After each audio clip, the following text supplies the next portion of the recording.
ಧರ್ಮಸ್ಥಳದ ವಿರುದ್ಧ ಷಡ್ಯಂತ್ರ ಆಯಿತು. ಅಲ್ಲಿ ಚಿನ್ನೈನ್ ಮಾತ್ರ ಅರೆಸ್ಟ್ ಆಗಿದೆ. ನೋಡಿ, ಅಲ್ಲಿ it is a court monitored. ಇದು ಕೋರ್ಟ್ ಅವರು SITಗೆ ಕೆಲವು ಪ್ರಶ್ನೆಗಳನ್ನ ಕೇಳಿದ್ದಾರೆ. SIT ಚೀಫ್ ಅದಕ್ಕೆ ಕೋರ್ಟಿಗೆ ಉತ್ತರ ಕೊಡ್ತಾ ಇದೆ. ಅದು ಇಲ್ಲಿ ನಾವು ಬಹಿರಂಗವಾಗಿ ಚರ್ಚೆ ಮಾಡ್ಲಿಕ್ಕೆ ಆಗೋದಿಲ್ಲ. ಅದು ಕೋರ್ಟಿಗೆ ಉತ್ತರ ಕೊಟ್ಟಾದ್ಮೇಲೆ ತಮ್ಗೆ ತಿಳಿಸ್ತೀನಿ. ಚಿನ್ನಯ್ಯ ಅರ್ಜಿಯಲ್ಲಿ ಕೂಡ ಈಗ ಷಡ್ಯಂತ್ರ ನಡೆದಿರೋದಕ್ಕೆ ಬೇರೆ ಬೇರೆ ಭಾಗದಿಂದ ದುಡ್ಡು ಬಂದಿದೆ. ಕೆಲವರು ಈಗ 200 ನೋಡಿ, ಅದು ಮಾಧ್ಯಮದಲ್ಲಿರ್ಬೋದು, ಕೋರ್ಟ್ ನಲ್ಲಿ ಸಬ್ಮಿಟ್ ಮಾಡಿದಾರೆ ಅಂತ ಹೇಳ್ತಾ ಇದ್ದಾರೆ. ಮಾಧ್ಯಮದಲ್ಲಿ ಕೂಡ ಪ್ರಕಟಣೆ ಆಗಿದೆ. It is not a small amount ಅಲ್ಲ. 200 crores ಅಂತ ಹೇಳ್ತಾ ಇದ್ದಾರೆ. ಅದು ಎಷ್ಟು ನಿಜಾನೋ ಎಷ್ಟು ಸುಳ್ಳೋ ಗೊತ್ತಿಲ್ಲ. ಆಮೇಲೆ ಅದೇ ವ್ಯಕ್ತಿ ತಾನೇ ಇವೆಲ್ಲಾನು ಹೇಳಿರೋದು. ಸೊ ಅವರು ಎಷ್ಟು ಸತ್ಯ ಹೇಳ್ತಾ ಇದ್ದಾರೆ, ಎಷ್ಟು ಸುಳ್ಳು ಹೇಳ್ತಾ ಇದ್ದಾರೆ ಅಂತ ಪರಿಶೀಲನೆ ಮಾಡಬೇಕಾಗತ್ತೆ.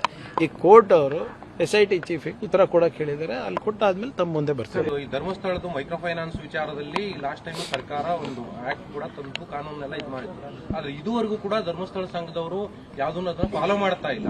ಸೊ ಸರ್ಕಾರ ಏನ್ ಮಾಡುತ್ತೆ ಸರ್ ಈ ವಿಚಾರದಲ್ಲಿ? ಯಾಕಂದ್ರೆ ಅವ್ರ ಜೊತೆ ನೋಡಿ, NBFCs ಇರಬಹುದು ಅಥವಾ ಬೇರೆ ಸಂಘ ಸಂಸ್ಥೆಗಳಿರ್ಬೋದು, ಯಾರು ನಾನ್ ಬ್ಯಾಂಕಿಂಗ್ ಫೈನಾನ್ಷಿಯಲ್ ಇನ್ಸ್ಟಿಟ್ಯೂಷನ್ಸ್ ವ್ಯಾಪ್ತಿನಲ್ಲಿ ಬರ್ತಾರೆ. ಅದಕ್ಕೆ ಈ ಹೊಸ ಕಾನೂನು ತಂದ ಮೇಲೆ ಯಾರ್ಯಾರು ಉಲ್ಲಂಘನೆ ಮಾಡಿದ್ದಾರೆ, ಏನೇನಿದೆ ಅಂತ ಸಂಪೂರ್ಣವಾದಂಥ ಮಾಹಿತಿ ನನಗಿಲ್ಲ. ಅದನ್ನ ಮುಂದಿನ ವಾರ ಇರ್ಬೋದು ಅಥವಾ ಒಂದು 10 ದಿನ ಆದಮೇಲೆ ಒಂದು ಸಪ್ರೇಟ್ ಮೀಟಿಂಗ್ ಮಾಡಿ ಅದನ್ನ ತಿಳಿಸ್ತೀನಿ. ಬಟ್ ಆದರೆ ಅದೇನು ಬರೇ ಧರ್ಮಸ್ಥಳಕ್ಕೆ ಸೀಮಿತ ಆದಂಥ ಒಂದು ಕಾಯ್ದೆ ಅಲ್ಲ. ಅದು ಇಡೀ ರಾಜ್ಯಕ್ಕೆ ವಾಟ್ ಎವರ್ ಎಲ್ಲ ಯಾರೇ ಇದ್ರೂ ಕೂಡ ಇವರೇ ಒಂದು ಕಾಯ್ದೆ ತಂದ ಮೇಲೆ ಎಲ್ಲರೂ ಕೂಡ ಅನ್ವಯಿಸ್ತದೆ. ಅದು ಯಾವುದೇ ಸಂಘ ಸಂಸ್ಥೆದಿರ್ಬೋದು ಅಥವಾ ಯಾವುದೇ ಟೆಂಪಲ್ ಟ್ರಸ್ಟ್ ಇರಬಹುದು ಅಥವಾ ವೈಯಕ್ತಿಕವಾಗಿರ್ಬೋದು. Everybody has to follow the law.